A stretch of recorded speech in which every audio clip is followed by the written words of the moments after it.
Hello friends, welcome back to my channel. কেমন আছো সবাই? আশা করছি ভালো আছো। আমিও ভালো আছি। বন্ধুরা, তোমরা অনেকেই জানো কিছুদিন হলো আমি নর্থ বেঙ্গলে এসেছি। তো আজ আমরা গর্তেশ্বরী মন্দিরে যাচ্ছি।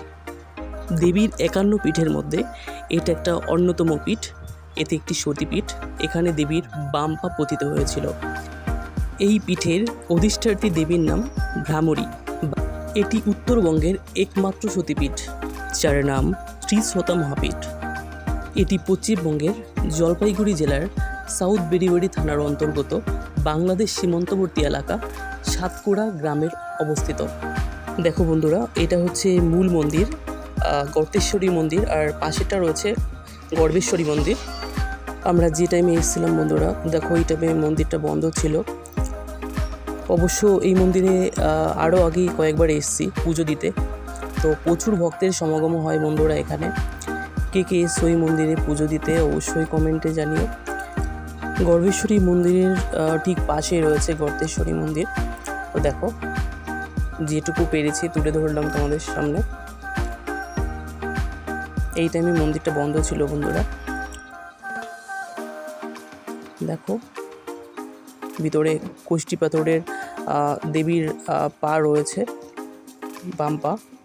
আর মন্দিরের ঠিক সামনেই রয়েছে একটা শিব মন্দির। অনেকে এখানে মানত করে, সুতোও বাঁধে। দেখো,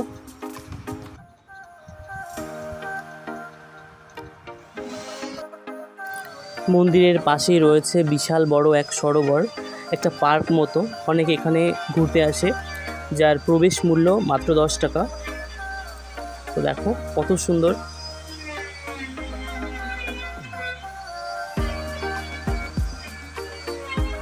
বাঁধানো কত বড় একটা পুকুর এখানে।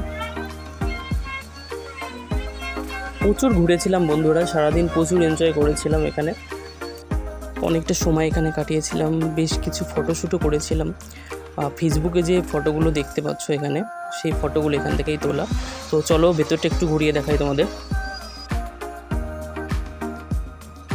দেখো বন্ধুরা, চারিদিকে বাঁধানো পুকুরটা পাথর দিয়ে। আর এখানকার ঘাটটাও দেখো কত সুন্দর। আর বেশি দেরি করবো না বন্ধুরা, চলো এবার যাওয়া যাক। তো দেখো, এরা বাড়ি যাওয়ার জন্য পুরোপুরি রেডি। তো আজকে এই পর্যন্তই শেষ করছি। কেমন লাগলো ব্লগটা অবশ্যই কমেন্টে বলো। যদি ভালো লাগে থাকে অবশ্যই লাইক কমেন্ট করো। ধন্যবাদ।